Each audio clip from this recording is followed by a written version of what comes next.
अस्सलाम वालेकुम बच्चों, आज हम वैदिक तहजीब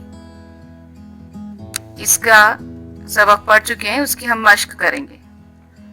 सवाल नंबर 1 है, वैदिक अदब की आलिम व फाजिल खवातीन कौन कौन थी, उनके नाम बताना है। लोपा, मद्रा, गार्गी, मैत्रेयी।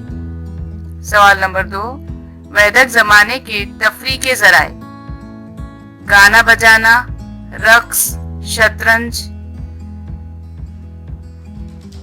रथों की दौड़ और शिकार इनके अहम तफरी के जराए।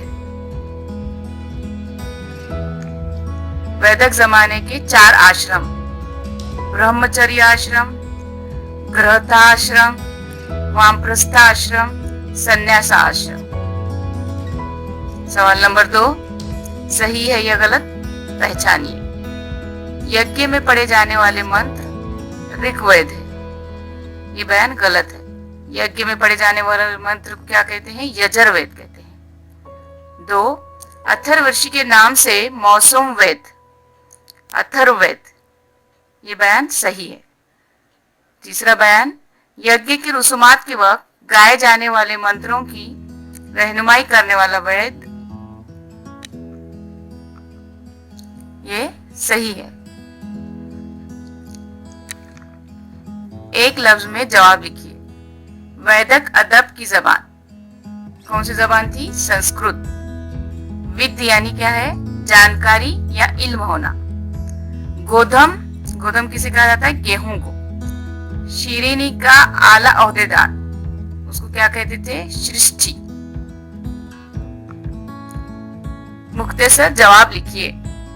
वैद्य दौर के लोगों की ग़िज़ा में कौन कौन सी चीजें शामिल थी? वैदिक दौर के जमाने के लोगों की ग़िज़ा में बतौर खास गेहूं, चावल, जौ जैसे अनाज शामिल थे। दूध, दही, मक्खन, घी और शहद जैसी अशिया खूर देनी पसंद थी। उड़द, मसूर, तिल और गोश्त जैसी चीजें भी इनकी ग़िज़ा में शामिल थी। सवाल नंबर 2, वैदिक दौर में गाय का खास ख्याल क्यों रखा जाता था? वैदिक दौर में गाय को लेन देन के तबादले में इस्तेमाल किया जाता था, इसलिए इसका खास ख्याल रखा जाता था। सवाल नंबर 3, संन्यास आश्रम में इंसान से किस बर्ताव की तवक्को थी?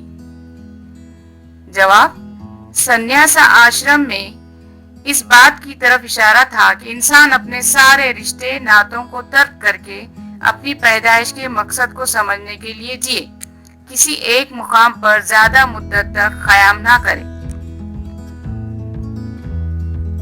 सवाल नंबर 4, वैदिक दौर के मकानात कैसे थे? जवाब, वैदिक जमाने के मकानात मिट्टी, कुड़ के हुआ करते थे। घास या बेलों की मोटी मोटी टट्टियां बनाकर इन पर गोबर, मिट्टी पोत कर तैयार की गई दीवार को कुड़ कहते हैं। इन मकानात के फर्श गोबर और मिट्टी से लपटे हुए होते थे।